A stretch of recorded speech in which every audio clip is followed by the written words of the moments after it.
तत्काल हेर्दाखेरि चाहिँ कस्तो लागेको थियो भने हो त यो राजावादीको आन्दोलन कस्तो हिंस्रक भएको भन्ने तत्काल लागेको थियो। तर पछिल्लो घटनाक्रमले जसरी भिडियोहरू आइरहेछ, जसरी फुटेजहरू आइरहेछ, यसले के शङ्का उत्पन्न गरिरहेको छ भने त्यहाँ म्यासिभ फोर्स युज भएको थियो सरकारको तर्फबाट, सरकार चुकेको छ भन्ने कुरा प्रष्ट देखिन्छ। म सुरक्षाको मान्छे होइन, यहाँ मान्य ध्रुवबहादुर प्रधान हुनुहुन्छ, सुरक्षाको कुरा अझ विशेष गरी उहाँले जोड्न सक्नु होला। तर मैले संवाद गरे अनुसारले मैले पाएको कुरा, त्यो आन्दोलनहरूको क्रममा सुरक्षाको कसरी पोजिसन गरे हुन्छ, सुरुमा चाहिँ यो ह्युमन ब्यारिकेड हुँदो रहेछ, त्यस पछाडि निषेधित क्षेत्र भनेको यो कन्क्रिट ब्यारिकेड हुँदो रहेछ।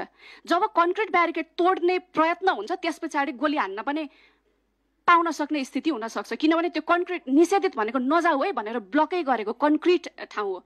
जहाँसम्म हामीले दुर्गा प्रसाईको देखाएको थियौँ त्यो ह्युमन ब्यारिकेड मात्रै तोडेको निषेधित क्षेत्रसम्म पुगिसकेको स्थिति होइन रहेछ। यद्यपि उहाँले गरेको कार्य निन्दनीय छ, उहाँले गरेको कार्य एकदमै निन्दनीय छ।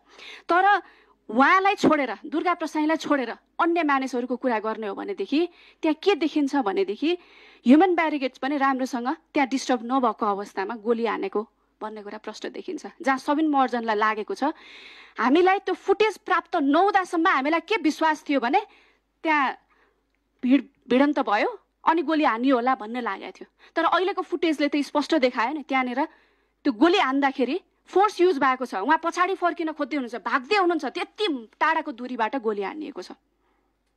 अनि ठहरै जहाँ गोली हान्यो ठहरै उहाँ त्यहीँ लड्नु भएको स्थिति छ। यो सामान्य परिस्थिति होइन, यो असामान्य रूपमा सामान्य परिस्थितिमा म्यासिभ फोर्सको युज हुने यो सामान्य कुरा होइन। सरकारले चाहिँ यसमा एकदमै जवाफ दिनुपर्छ।